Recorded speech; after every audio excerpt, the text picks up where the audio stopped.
My boyfriend called me ugly in front of his friends and dumped me at a restaurant, leaving me to foot the bill. As he walked away, he sneered, "A girl like you should be grateful. I even dated you." I forced a smile and bided my time. That morning, my phone was bombarded with 13 missed calls. I was still reeling from what had happened last weekend. It felt like a nightmare I couldn't wake up from, but the maxed-out credit card and ice cream-stained couch were brutal reminders of the harsh reality. I'd been with Ryan for 2 years, not some fleeting fling. We had our routines. Sundays were for Netflix marathons, we endured awkward family holiday dinners, and even tried that cringeworthy couple's yoga class. Our relationship wasn't perfect, but I thought we were rock solid. We'd even talked about moving in together this summer. Sure, he had annoying habits like leaving socks everywhere and making snide comments about my appearance, but I always shrugged it off, thinking he was just being honest. How naive I was. Last Friday, Ryan texted me about a dinner with his work friends. He'd never included me in his work life before, so I was thrilled. I splurged on a new outfit, blowing my budget, and spent ages getting ready. I followed a YouTube makeup tutorial to the T, used that fancy straightener I reserved for special occasions, and went all out. I arrived at the swanky downtown restaurant, the kind with minuscule portions and no prices on the menu. The moment I walked up to the table, I sensed something was off. Ryan was already there with 2 colleagues, Leonard and Pablo. He barely acknowledged me, just half, stood from his chair with a fooey in the nod. I was only 2 minutes late because parking was a nightmare. As I sat down, he gave my dress a once-over and said, "Oh, you wore that," loud enough for everyone to hear. His friends exchanged a knowing look, and I felt my face flush. I tried to laugh it off, but he just shrugged and said they'd already ordered appetizers. For the next hour, Ryan rambled on about work stuff I didn't understand while his friends chimed in. Whenever I tried to join the conversation, he either talked over me or shot down my ideas. At one point, I mentioned a customer at my store, and he dismissed me with a wave, saying, "She doesn't get how things work in the real business world." I'd been a manager for 3 years. I sat there, getting more and more uncomfortable, wondering if he'd always been this arrogant or if he was just showing off.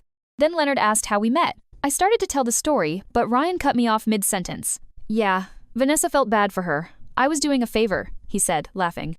My stomach dropped. That was a total lie. Vanessa had actually warned me about his ego, but said he was a good guy deep down. Clearly, she was wrong.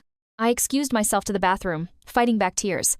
I was in the stall, texting Vanessa in a panic when I saw Ryan had tagged himself on Instagram at the restaurant with "Boys Night Out," as if I wasn't even there. Vanessa called immediately, but I sent her to voicemail. I splashed water on my face, fixed my makeup, and gave myself a pep talk in the mirror. I was determined to get through dinner with dignity. When I got back to the table, they were all laughing, but as soon as I sat down, they fell silent. The waiter brought our main courses, and Ryan started making snide remarks about my food choice. I'd ordered pasta, a cheaper option, and he kept saying things like, "Carb, loading for a non-existent marathon? Bold choice for your body type." Each comment stung like a bee sting. Then Pablo asked Ryan about a presentation. Ryan launched into a story about how his boss loved his ideas and he was running the whole project. But I knew he'd been stressing about that presentation the week before, saying his part was only 5 minutes and he was nervous. It was like he was living in a fantasy world. When the bill came, Ryan picked it up, glanced at it, and slid it over to me. "You know what? I don't think this is working. I'm not attracted to you anymore. We should break up," he said right in front of his friends. I was shocked. "Are you serious?" I asked. He stood up, grabbed his jacket, and sneered, "A girl like you should be grateful I dated you this long. You're no prize." Then he and his friends left, laughing, while I was left with a $347 bill. I called Vanessa from the parking lot, sobbing.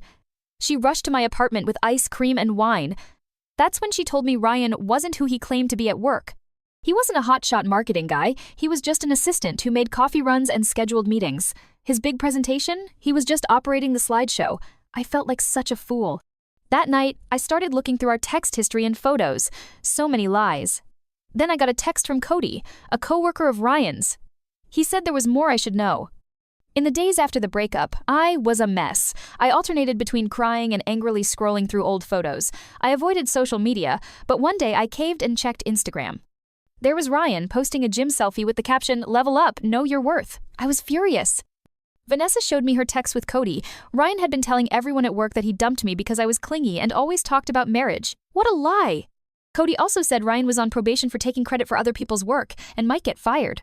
Then Ryan's mom, Tina, called. She said they were having a birthday dinner for Ryan on Saturday and expected me to be there. She said Ryan told them we had big news to share. I was shocked, but decided to go. I was going to expose his lies. I met Cody for coffee. He confirmed everything and added more details. I had an idea.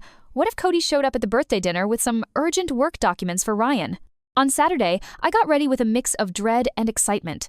I chose a simple black dress that Ryan once said made me look average. When I arrived at his parents' house, Ryan was shocked to see me.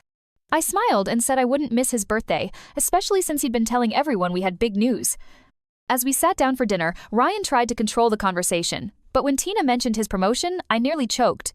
Ryan started bragging about his work, but his answers were vague. Then Cody arrived. Ryan looked like he was about to faint. Ralph asked Cody about the presentation. Cody clarified that their boss had delivered it, and Ryan was just support. Ryan's family was shocked. Kayla, his sister, asked Cody Ryan's real title. Cody hesitated, then said he was an administrative assistant. The dam broke. Ryan's family started asking questions he couldn't answer. I told them everything about the restaurant incident. Ryan tried to defend himself, but Cody backed me up. Ryan threw a tantrum, accusing me of turning his family against him. He stormed out, slamming the door so hard a decorative plate fell and cracked. After that, Tina apologized to me. Cody walked me to my car and told me more about Ryan's problems at work. He was on his final warning before getting fired. When I got home, I had 13 missed calls. Ryan had gone on a bender after the dinner. He showed up at his ex-girlfriend's apartment drunk, sent threatening messages to Cody, and posted my address on Facebook. Pablo forwarded the message to Tina, who was worried about me. Ryan showed up at my apartment building, making a scene. The building manager refused to let him up, and I called security. Ryan left, but not before yelling insults. In the following weeks, Ryan got fired from his job. He moved back in with his parents. He tried to contact me several times, but I blocked him. I ran into him at Target once. He looked like a mess and just walked away. Now, Ryan has moved to his uncle's place in another state. Tina still sends me holiday cards. I'm doing well. I've rearranged my apartment, and I've become friends with Cody. I'm no longer angry. I'm actually grateful I found out who Ryan really was before things got more serious.